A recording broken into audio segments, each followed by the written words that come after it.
कभी नोटिस किया है आपने कि बड़ा फॉरेन इन्वेस्टमेंट आता है और स्टॉक मार्केट ऊपर उठ जाता है, या फिर स्टॉक मार्केट में लगा हुआ पैसा निकाल लिया जाता है और स्टॉक मार्केट नीचे गिर जाता है। आखिर कैसे और क्यों होता है ये? हेलो एवरीवन, मैं हूं मेघना और आप सभी का स्वागत करती हूं हमारे यूट्यूब चैनल लर्निफाई आईक्यू में। तो चलिए इस वीडियो में जानते हैं फॉरेन इंस्टीट्यूशनल इन्वेस्टमेंट क्या होता है और कौन होते हैं ये फॉरेन इंस्टीट्यूशनल इन्वेस्टर्स। एक कंपनी जो यूएसए में रजिस्टर्ड है और वो इंडिया में इन्वेस्ट करती है, यानी कि फॉरेन कंपनीज या लार्ज फाइनेंशियल इंस्टीट्यूशंस जो किसी दूसरे देश के स्टॉक मार्केट या फाइनेंशियल एसेट्स में इन्वेस्ट करते हैं, तो इसे हम कहते हैं फॉरेन इंस्टीट्यूशनल इन्वेस्टमेंट। ये इन्वेस्टमेंट स्टॉक्स या शेयर्स, बॉन्ड्स या दूसरे फाइनेंशियल इंस्ट्रूमेंट्स के रूप में हो सकती है। अरे यार, ये क्या बोल दिया, समझ ही नहीं आया।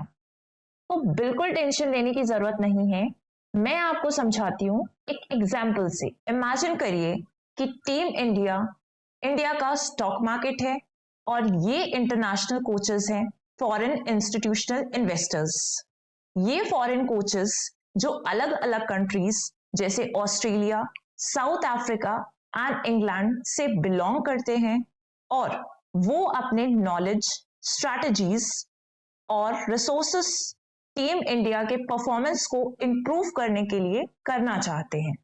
अगर इन फॉरेन कोचेस को लगता है कि इंडिया में काफी पोटेंशियल है, तो वो अपनी नई ट्रेनिंग टेक्निक्स को इंडिया में लेकर आएंगे और टीम इंडिया को स्ट्रॉन्गर बनाएंगे, जिससे कि टीम इंडिया का परफॉर्मेंस काफी ऊपर चले जाएगा। But on the other side, अगर इन इंटरनेशनल कोचेस को ये लगता है कि टीम इंडिया अंडर परफॉर्म कर रही है या इसमें इन्वेस्ट करना रिस्की है, तो वो अपने इस नई ट्रेनिंग टेक्निक को टीम इंडिया से विथड्रॉ कर लेंगे और वापस चले जाएंगे, जिससे कि टीम इंडिया का कॉन्फिडेंस काफी गिर जाएगा। Let's take an another example.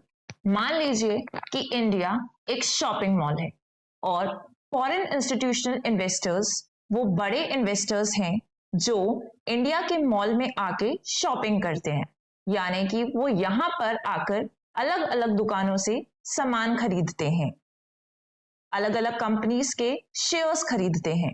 अगर उनको लगता है कि इंडियन मार्केट अट्रैक्टिव है, तो वो ज्यादा पैसा लगाते हैं, जिससे इंडिया का स्टॉक मार्केट ऊपर चला जाता है। अगर आपको याद है तो ये काफी इंटरेस्टिंग और सरप्राइजिंग बात थी कि कोविड-19 की फर्स्ट और सेकेंड वेव के दौरान जब इकोनॉमी स्ट्रगल कर रही थी, तब भी इंडियन स्टॉक मार्केट अपने ऑल टाइम हाई लेवल्स तक पहुंच गया।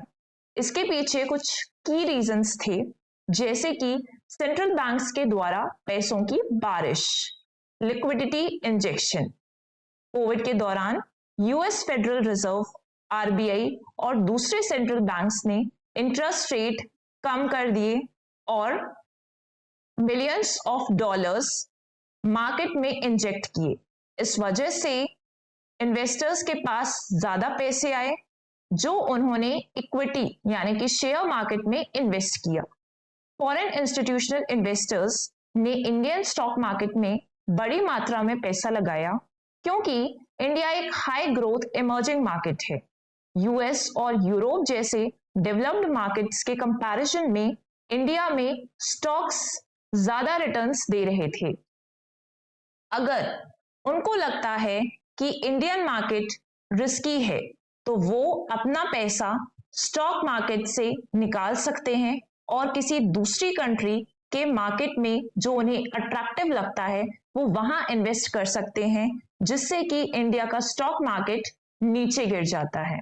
फॉरेन इंस्टीट्यूशनल इन्वेस्टमेंट एक देश की इकोनॉमी के लिए काफी क्रूशियल होता है और ये इन्वेस्टमेंट बड़ी बड़ी कंपनीज के द्वारा किया जाता है, जैसे कि mutual fund companies, investment banks और इंश्योरेंस कंपनीज।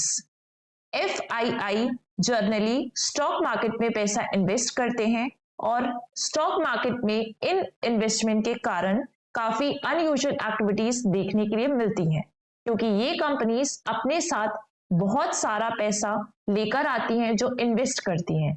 अगर ये इतना सारा पैसा इन्वेस्ट कर रही हैं तो शेयर्स के प्राइसेस पे एक ड्रास्टिक इम्पैक्ट देखने के लिए मिलता है। Foreign institutional investors foreign markets में काफी सारे रीजंस के लिए इन्वेस्ट करते हैं। सबसे पहला रीजन है diversification of risk. Investing in different countries helps reduce risk.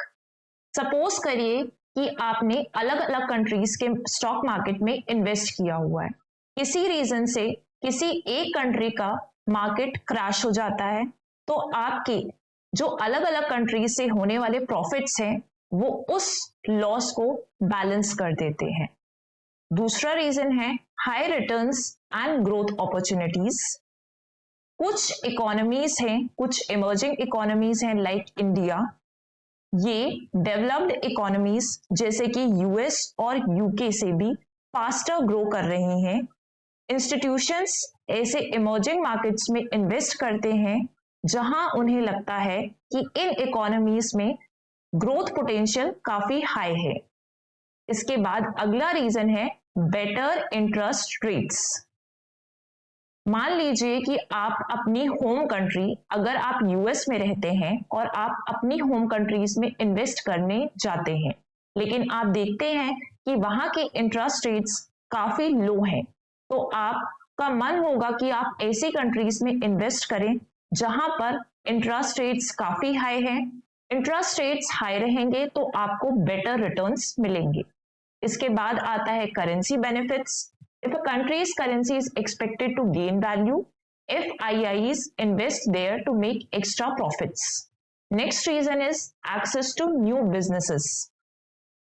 Right?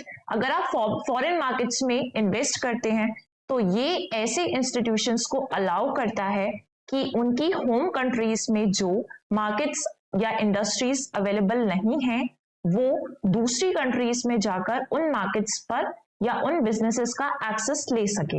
Like India का बूमिंग आईटी सेक्टर, यहाँ पे लोग इन्वेस्ट करना चाहते हैं, और ब्राजील का एग्रीकल्चर मार्केट जो काफी इन्वेस्टमेंट्स के लिए पसंद बना हुआ है। तो ये सारे रीजंस थे जो हमने डिस्कस किए कि FIIs फॉरेन मार्केट्स में क्यों इन्वेस्ट करते हैं। आई होप आपको ये वीडियो इंफॉर्मेटिव लगा होगा।